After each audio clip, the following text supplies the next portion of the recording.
My name is Mike Ladden. I'm with Drive the Globe. I am a full-time on-the-road overlander now for the last 4 years, although it's been about 25 or 30 years of traveling around the world. I guess I've now counted 122 countries on 5 continents. So keeping busy. This is my newest truck I built last summer. It is a 2002 former Army truck that I've kind of converted into my home on wheels. So this was pretty much the reason why I switched from my last truck to this one. The prior truck was the exact same vehicle but four-wheel drive, and it did not have a garage. And I really wanted to get the motorcycle inside the truck. So I bought a 6-wheel drive version, which gave me the ability to add 4 feet here for the garage, which I keep my motorcycle, my bicycles, sort of all my moto gear and all that kind of stuff in here. And the motorcycle is on this super cool lift system. And the nice thing about it is I tell people, look, if it's not easy and quick, you're not going to use it, right? So I can get the motorcycle on and off the truck in under a minute. So I'm much more inclined to go and take it off and go for a ride or do whatever I'm going to do in town. I use this truck a lot as a base camp. So I'll typically park it in a location, go out with the motorcycle. You can do groceries, you can explore trails, I can find other things where I may be able to take the truck to and camp. And believe it or not, this lift works on a cordless drill. Not even a good cordless drill, but you can see this is what happens. It comes up and down basically by using the drill. So it takes, like I said, about a minute from the ground to get up here. The other thing that I did not realize when I was building the truck, because it was all about the motorcycle in the garage, is that it gave me the ability to put all of my electronic equipment and water systems here in the garage. And what I didn't realize at the time is from my prior truck, it saves all the space inside my cabinets, like in the kitchen. So I've gained quite a lot of space inside the truck. So you can see I've got a GoPower inverter. I have 2,000 watts of solar on the roof. These are the solar controllers right here. There's 4 of them. And I have 1,000 amp hours of lithium battery. So I pretty much am running 2 refrigerators. All my lights are on, Starlink, my big computer inside. Everything is running all the time. I never run out of power. I think this morning here in Flagstaff, I had 100% charge in my battery by like 8:30 in the morning. Attracted to this weekend here is the motorcycle lift, which is kind of super cool. And of course my Expedition Turtle that's in here.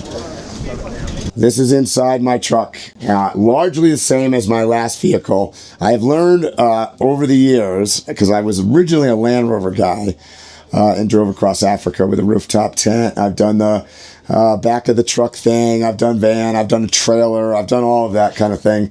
I really wanted a vehicle where I could drive into camp and have zero setup whatsoever. So no fold-out bed, a full shower, a place to work on my computer, and really I could be out of here right now in about 2 minutes. So that's what this was built about. Obviously there's a plus and minus to every kind of truck, right? So this is big, it's heavy, it doesn't necessarily go all the places that I would want to go, but it does it in, I guess you would call it almost luxury, right? So my kitchen right here, I've got a stovetop, I've got an oven down here, got a microwave above here, an espresso, because how can you live without coffee? Under here is a dual zone ice cold refrigerator. I actually have 2 on board. I have the other one is in the cab. And in the cab, I mostly keep like things that are frozen and beer and water and whatnot. A full-size double bowl sink. And then here you can see in the middle is sort of my electronics pad. All of this is on a chase that goes back to the garage, which is nice. So in the future, if I have to make a modification or something, I can pull new wire and new whatever through here and upgrade my systems. So here you can see I've got a Amazon Alexa. She does my music.